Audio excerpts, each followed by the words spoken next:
اعوذ باللہ من الشیطان الرجیم بسم اللہ الرحمن الرحیم۔ لیکن اب میں پورے تیقن سے آپ سے کہہ رہا ہوں کہ یہ جو پہلی دو آیتیں ہیں ان کا تعلق صوم رمضان سے نہیں ہے، بلکہ ان کا تعلق ہے وہ 3 دن کی۔ اس کی سب سے بڑی دلیل اس کے اندر موجود ہے ایام معدودات، گنتی کے چند دن۔ اب 30 یا 29 دن جو ہے وہ گنتی کے چند دن نہیں ہو سکتے، وہ اچھی بڑی تعداد ہے۔ پھر یہ ہے کہ یہ معدودات جو ہے اس کو کہا جاتا ہے جمع قلت، یہ زیادہ سے زیادہ 9 پر اس کا اطلاق ہوتا ہے، اس وزن پر جو جمع آتی ہے۔ اور اس میں جو ہے خود قرآن مجید میں حج کے سلسلے میں منا کے قیام کے ضمن میں الفاظ آئے ہیں ایام معدودات، فمن تعجل فی یومین فلا اسم علیہ ومن تاخر فلا اسم علیہ۔ منا میں قیام ہے گنتی کے چند دن، تو جو 2 دن ہی میں جلدی کر کے وہاں سے واپس ہو جائے اس پہ بھی کوئی اس گناہ نہیں ہے، اور جو مؤخر کر کے 3 دن پورے کرے اس پر بھی کوئی گناہ نہیں۔ تو وہاں پر بھی نظیر موجود ہے کہ 2 یا 3 دن پر اس کا اطلاق ہو رہا ہے۔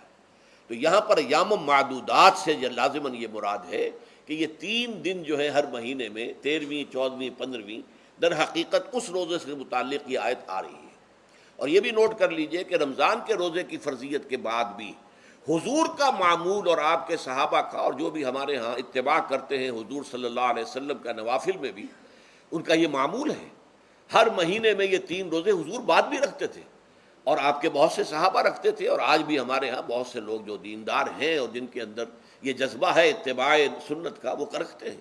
13ویں 14ویں اور 15ویں تاریخوں کا ان کو ایام 20 کہتے ہیں۔ اس کی راتیں روشن ہوتی ہیں، 13ویں رات 14ویں رات 15ویں رات، چاند جو ہے اس کے اندر آپ کو معلوم ہوتا ہے 14ویں کو تو مکمل ہوتا ہی ہے، 13ویں اور 15ویں کا بھی تقریباً مکمل ہے۔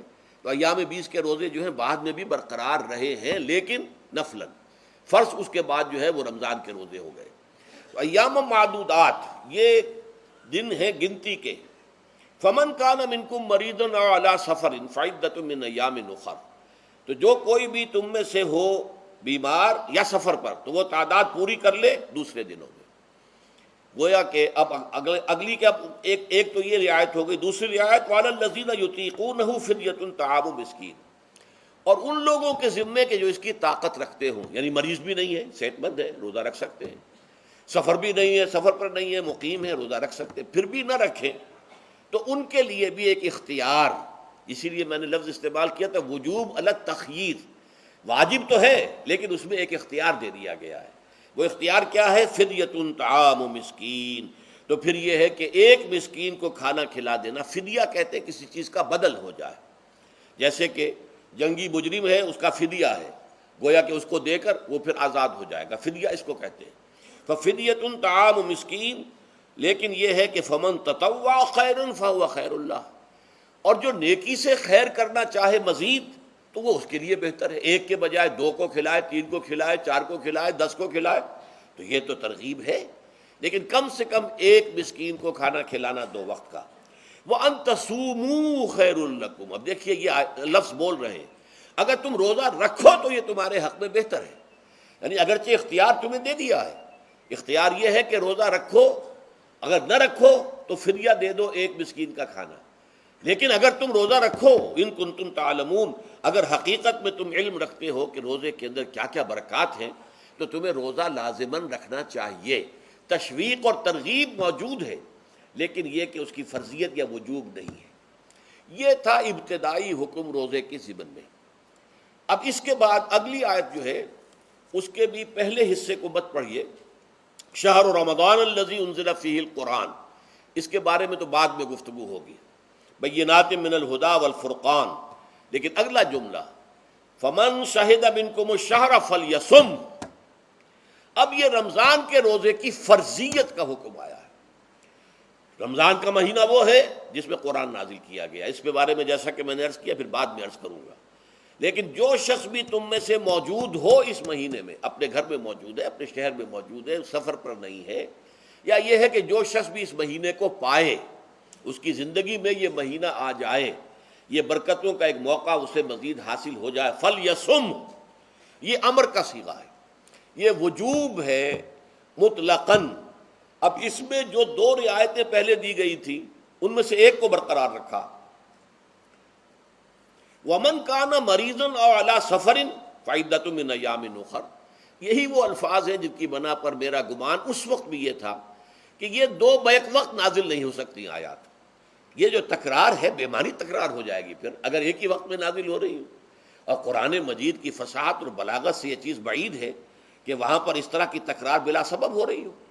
قرآن میں اور بہت سی آیات ہیں جن میں کہ آپ کو معلوم ہے کہ پورا رکوع ہے سورہ مزمل کا جس میں قیام اللیل کا حکم ہے، پھر اسی کے آخر میں وہ آیت شامل کر دی گئی ہے جو کم سے کم 1 سال بعد نازل ہوئی ہے، جس میں کہ رات کے قیام کا وجوب ختم کر دیا گیا، اور صرف یہ کہ جتنا بھی تم سے ممکن ہو سکا کرو. ضروری نہیں ہے کہ تہائی شب ہو، آدھی ہو، 2/3 ہو، جتنا بھی ممکن ہو قرآن پڑھا کرو رات کو. گویا کہ وہ فرضیت جو تھی قیام اللیل کی وہ ختم ہو گئی. تو اس حوالے سے وہ جو ناسخ ہے، منسوخ کرنے والی آیت بھی اس کے ساتھ ہی رکھ دی گئی ہے تاکہ وہ جو اصل حکم تھا وہ بھی برقرار سامنے رہے، اور جس نے آ کر اسے منسوخ کیا وہ بھی برقرار رہے اور سامنے رہے. اسی طرح یہاں پر بھی یہ حکم آیا، کتنے عرصے کے بعد آیا یہ مجھے معلوم نہیں، لیکن یہ کچھ عرصے کے بعد آیا ہے کہ رمضان کا مہینہ وہ ہے کہ جس میں قرآن نازل کیا گیا. اب جو شخص بھی اس مہینے کو پائے اس پر لازم ہے کہ اس کے روزے رکھے. ہاں من کان مریضا او علی سفر، جو شخص ہو مریض، بیمار ہو یا سفر پر ہو، فعدۃ من ایام اخر، تو وہ تعداد پوری کر لے دوسرے دنوں میں. یرید اللہ بکم الیسر ولا یرید بکم العسر، اللہ تمہارے ساتھ آسانی چاہتا ہے، سختی نہیں چاہتا. یہ اصل میں کیوں کہا ہے اس کی وجہ سمجھ لیجئے. آج بھی آپ کو اپنے ہاں ایسے لوگ مل جائیں گے جن کا تقویٰ کا تصور اتنا غلط ہو گیا ہے کہ 104 درجے کا بخار ہے، روزہ چھوڑنے کو تیار نہیں. بھلے آدمیوں، اللہ نے تمہیں ایک رخصت دی ہوئی ہے تو خام خواہ اپنے اوپر یہ شدت کیوں لے رہے ہو؟ لیکن لیتے ہیں، روزہ چھوڑنے کو تیار، روزہ قضا نہیں کروں گا. سفر پر جا رہے ہیں اور روزہ قضا کرنے کو تیار نہیں. ایک موقع پر ایک غزوے کے دوران ایسا ہوا کہ کچھ لوگوں نے روزہ رکھا ہوا تھا، لیکن وہ اتنے یوں سمجھیے مزمحل ہو گئے کہ جب پڑاؤ پر پہنچے تو جن کا روزہ نہیں تھا انہوں نے تو بڑی چاق و چوبند طریقے سے خیمے نصب کیے، سارا بندوبست کیا، اور یہ جا کر بے سدھ ہو کر بے ہوش ہو کر گر پڑے. تو حضور نے فرمایا ان کو دیکھ کر، لیس من البر الصیام فی السفر، سفر میں روزہ رکھنا یہ کوئی نیکی کا کام نہیں ہے. یہ نیکی کا غلط تصور ہے کہ جو تم نے اپنے اختیار کر لیا. یہ تمہارے اندر تشدد پسندی پیدا ہو رہی ہے. دین کے احکام میں جو مقصد ہے وہ کیا ہے؟ یرید اللہ بکم الیسر ولا یرید بکم العسر. اسی پر عمل کرتے ہوئے حضور نے فرمایا ہے کہ جو بھی علماء دین ہیں یا جو رہنمایان دین ہیں ان کا کام کیا ہے؟ آپ نے فرمایا یسروا ولا تعسروا، دیکھو آسانیاں پیدا کرو، سختیاں پیدا نہ کرو. دین میں سختیاں پیدا کرنا بھی وہ اسر اور اغلال بن جاتا ہے کہ جس کو رفع کرنے کے لیے اور جس سے لوگوں کو، یہودیوں کو اور تمام اہل کتاب کو نجات دینے کے لیے اللہ تعالیٰ نے اپنے رسول محمد صلی اللہ علیہ وسلم کو بھیجا. وَيَضَعُ عَنْهُمْ إِصْرَهُمْ وَالْأَغْلَالَ الَّتِي كَانَتْ عَلَيْهِمْ، کہ جہاں وہ نیکی کا حکم دیتے ہیں، بدی سے روکتے ہیں، پاکیزہ چیزوں کو حلال ٹھہراتے ہیں اور خبیث چیزوں کو، ناپاک چیزوں کو حرام قرار دیتے ہیں، وہیں وہ لوگوں کے اوپر سے وہ بوجھ بھی ختم کرتے ہیں کہ جو انہوں نے خام خواہ اپنے اوپر لاد لیے. تو ان میں سے یہ بھی ہے کہ یہ نیکی کا کام نہیں ہے کہ آپ سفر میں ہیں اور روزہ رکھ رہے ہیں. یرید اللہ بکم الیسر ولا یرید بکم العسر وَلِتُكْمِلُوا الْعِدَّةَ، لیکن یہ بات واضح رہے کہ اب تمہارے لیے تعداد کو پورا کرنا لازم ہے. یہ نہیں ہے کہ آپ اس کی جگہ پر فدیہ دے دیں تو بات پوری ہو جائے گی، نہیں. روزے کی تعداد آپ کے رمضان میں 2 روزے 3 روزے چھوٹ گئے بیماری کی وجہ سے، ٹھیک ہے، لیکن دوسرے دنوں میں اس کی قضا دینی لازم ہے. وہ روزے رکھنے جو ہیں آپ پر لازم ہے، ان کا کوئی بدل جو ہے وہ فدیہ نہیں ہو سکتا.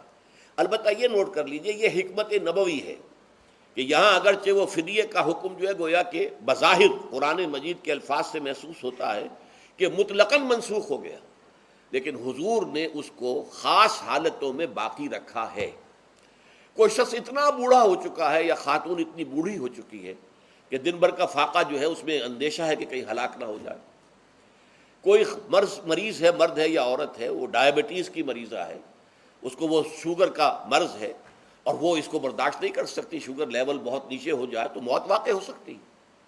کوئی ایسا مریض ہے جس کو مرض سے شفا پانے کی اب کوئی امید ہے ہی نہیں کہ میں مرض سے شفا پا جاؤں گا یا پا جاؤں گی تو اس کے بعد میں روزہ مکمل کر دوں گی، نہیں. ایسے لوگوں کے لیے حضور نے اس رعایت کو برقرار رکھا ہے کہ ایسے لوگ اگر ایک مسکین کو کھانا کھلا دیں تو یہ فدیہ بن جائے گا، لیکن جو بھی شخص صحت مند ہو اور صحت کی توقع رکھتا ہو، اور جو شخص بھی طاقت رکھتا ہو روزے کا قضا کر دینے کا، اس کے لیے لازم ہے کہ روزوں کی قضا کرے۔ وَلِتُكْمِلُوا الْعِدَّةَ وَلِتُكَبِّرُوا اللَّهَ عَلَى مَا هَدَاكُمْ، اور تاکہ تم اللہ کی کبریائی کا اعلان کرو اس چیز پر کہ جو اس نے تمہیں ہدایت عطا فرمائی ہے۔ اب اس کا ایک تو ظاہر ہے کہ جب روزے ختم ہوتے ہیں عید الفطر میں، تکبیر اضافی تکبیرات کے ساتھ 2 رکعتیں ہیں جو ہم ادا کرتے ہیں۔ احناف کے نزدیک 6 اضافی تکبیرات ہیں اور اہل حدیث کے نزدیک 12 ہیں، لیکن تکبیرات ہیں اضافی۔ اور یہ کہ جاتے ہوئے اور آتے ہوئے عید کے لیے آپ جا رہے ہیں تو تکبیرات پڑھتے ہوئے جائیے، واپس آ رہے ہیں تکبیر پڑھتے ہوئے آئیے، اور یہ بھی کہ جاتے ہوئے راستہ کوئی اور، آتے ہوئے راستہ کوئی اور اختیار کیجئے، تاکہ پورا شہر پوری بستی جو ہے تکبیر کی آواز سے گونج جائے۔ یہ ظاہر ہے۔ باطن اس کا کیا ہوگا؟ اللہ کی کبریائی کا اعلان کرو، اللہ کی کبریائی کو نافذ کرنے کی کوشش کرو۔ جب اللہ نے تمہیں ہدایت دے دی ہے، تمہیں اپنے دین حق سے نواز دیا ہے، اب تمہارا فرض ہے کہ اس کو قائم کرو، اس کے لیے جد و جہد کرو، اس کے لیے تن من دھن لگاؤ، اس کے لیے جان اور مال سے جہاد کرو۔ وَلِتُكَبِّرُوا اللَّهَ عَلَى مَا هَدَاكُمْ وَلَعَلَّكُمْ تَشْكُرُونَ، اور تاکہ تم واقعتاً شکر کرو۔ اس پر بھی گفتگو بعد میں ہوگی۔ یہ حکمت صوم کے حوالے سے ہے یہ لفظ۔